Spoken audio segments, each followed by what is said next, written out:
So I'm going to talk a little bit about one of the most challenging subjects I deal with on a regular basis, and I think a lot of people deal with, and that's the past. Not the past behind you, but the past that is right here in our minds and our hearts. It's present. The shit that we are holding on to and that weighs us down, makes us crazy, holds us back, and keeps us from reaching our unlimited potential. I don't know about you, but I can hold a grudge for a lifetime, a freaking lifetime. The other day, I made a post about this subject and I got the most amount of comments I think I'd gotten in quite some time. I was telling the story about when I was in kindergarten and I was out in the yard and I had this A-team. Do you guys remember the A-team? Dun, dun, dun, dun, dun, dun, dun. I had a tin A-team lunchbox and it was my favorite lunchbox in the world. I brought it to school, as all the kids do, because I wanted to share it with my friends. Probably wanted to show off a little bit more and be more of a prick, saying, look at my A-team lunchbox. And I remember I took it out during recess, and it wasn't lunchtime. My teacher even said to me, you don't need to take that out. I wanted to take it out and show it off. And when I did that, this little prick named Eric saw me with the lunchbox. So I was sitting on the floor, kind of playing with some toys. The lunchbox was there, and he came, and then he just stomped on it on purpose and bent the shit out of it. I mean, broke the clip off it, pissed me off. I got up. I don't know why I didn't kill that kid, but I think I was more shocked and angered than anything, and I couldn't bring the words out of me. And physically, I would have picked that kid up over my head and slammed him down and broken him in two. He's a skinny little... Anyway, so I posted this little story about Eric, and I was talking about how even to this day, I am still bothered, haunted by it. I still think about that. I know for a fact, I know 110% for a fact that kid, if at all, does not remember anything of that moment other than maybe he stomped on a fat kid's lunchbox. That's probably about all he remembers. I'm sure that it absolutely bothers him in no way. I'm sure he's not laying back going, you know what, I wonder whatever happened to that guy Andy when I stumped on his lunchbox. It's driving me crazy. I really wish I should reach out to him and apologize. He's not thinking that. And somehow or another, when I have that thought and it comes to mind, I get angry still inside, and I still think about him, and I still think, man, I really wish I would have picked him up and slammed him on the freaking asphalt in front of the entire kindergarten class. I still feel that way, angered, fueled by this stupid memory about a kid who's just being another asshole like moi and stopped on my lunchbox. In hindsight, it's still funny as shit. When I think about it, when I tell this story to my closest friends, they look at me like I'm freaking nuts. They laugh at it. They're not laughing so much at what happened, the incident, they're laughing at it that it still bugs me. I've not let it go. Kind of have. But really, somewhere deep in here, it still stings a little bit. That little moment always kind of makes me reflect on what other crap am I holding on to in my life that I'm not even really conscious of.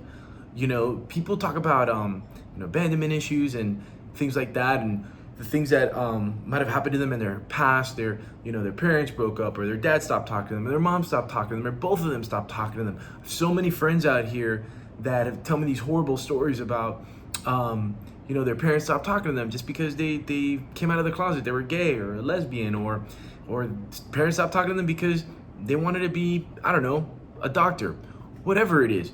And there's this trauma that's associated with that, and it always lives with them. And it always causes a psychological fear somewhere in the back of their minds. And it does to me. And I'm really well aware of it. Now, I'm not really good at letting go of the past. Sometimes I can linger in it a little bit too long. And the past is, it's just that. It's back there. It's in the rearview mirror. And it's there for us to learn. And it's there for us to, reflect, recall good times. I mean, it's there definitely to recall some shit. We all go through some shit.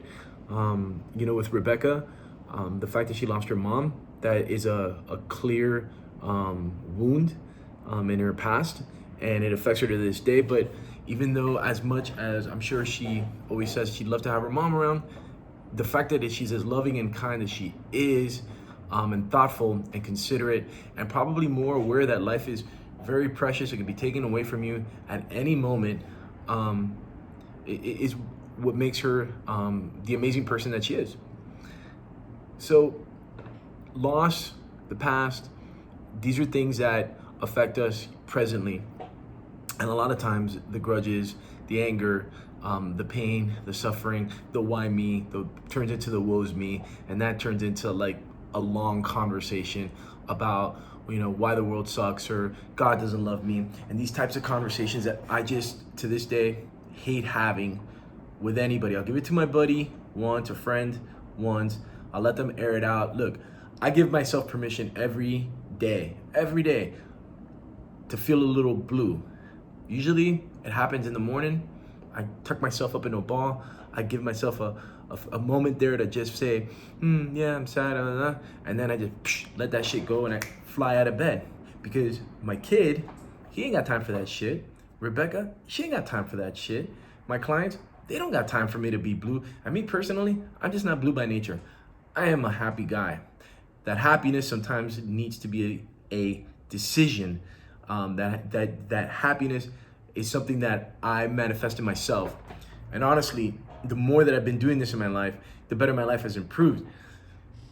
I will tell you that hanging on to the past during those nights when I was getting my life back together and doing the Ubering crap, oh my God, I freaking hated the Ubering. Hated it. Here I was in my 30s, Ubering. How the hell did I get here? It wasn't even like I was doing something totally amazing and incredible then, and I lost it all. I didn't even have that story. I was doing some mundane, mediocre shit, ended up driving for Uber, and I'm like, what the fuck happened in my life? Because I had all these hopes, dreams, and ambitions, and when I was driving, I got angry, resentful. I started thinking about all the people and what they had done to me, all the opportunities and promises and shit that never manifested, and I was getting angry. And one day, I got tired of that shit.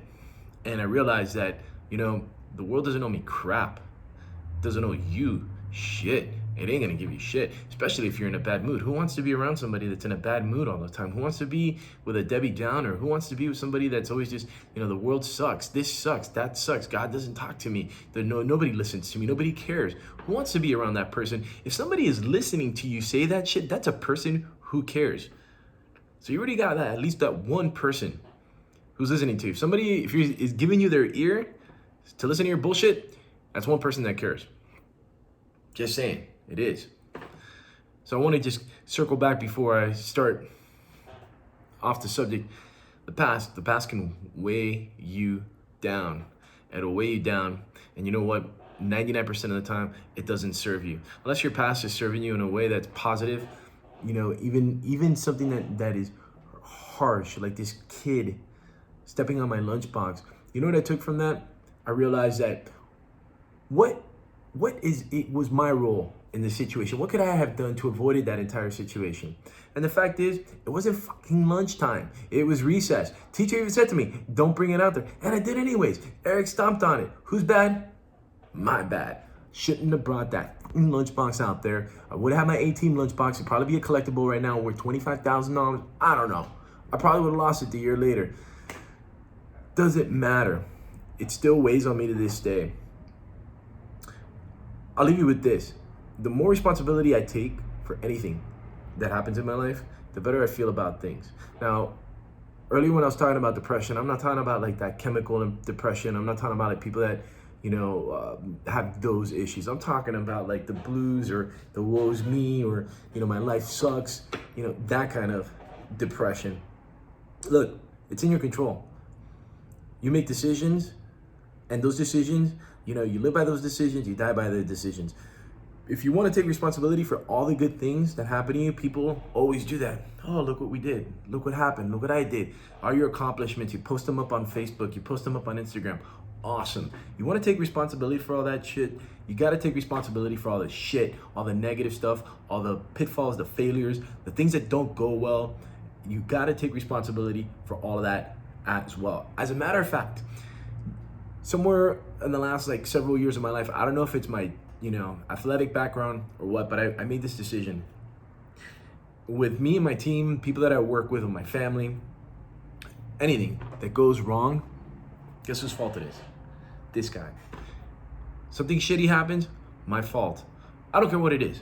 I got a parking ticket the other day. I rushed Rebecca to the hospital.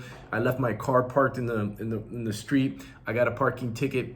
Was it because she was ill, or was it because I left it out in the middle of the street? Doesn't matter. My fault. I'm gonna pay the ticket as soon as it comes in the mail. I get the ticket. I am responsible for leaving my car out on the street. It wasn't God, it wasn't the universe, it wasn't that somebody was trying to harm me or hurt me or put me in a bad mood. And as a matter of fact, when I saw the ticket, I was looking at it, I was like, because it's not worth getting pissed off about. It's not worth it. And it's not worth holding on to. For every failure, negative, bad thing, mishap, you take responsibility. You take responsibility. Anything good that happens to your life, give it away. Just give it away. You see athletes do it all. Bob, he scored 97 points tonight. How do you feel about yourself? Well, I'm just grateful for my team. I'm grateful for the people around me, my coaches, the staff. I want to say hi to my mom. I love my wife and my kids. Thank you for the dinner she made me last night. I feel like it gave me the energy. You give the goods away. You give the credit away. I'm not talking about being humble. Humble is nice. I'm not always very humble. But what I am saying is, take control of your life. Your decisions, the way you feel about things and the past are up to you. You give it as much energy as you want. Or you take that energy away. You take that power away from the past. Take the good, learn from it, and take that shit and just flush it down the toilet. Get rid of it because it's just weighing you down. All right. Thank you for watching this video. Hope you all are off to a kick-ass 2020. I know that I am. I'm excited about this year. A lot of good things are going to happen for us, for you. Hopefully, amazing things are going to happen. We'll talk this week about just getting your vision board and your ideas and your thoughts and things you want to do on track and on point for 2020. And hopefully, come the end of 2020, we're all rocking and rolling and much further along in our lives than we are today, much happier in our lives than we are today. Lots of abundance, more abundance than we have today. All right. You have a good day.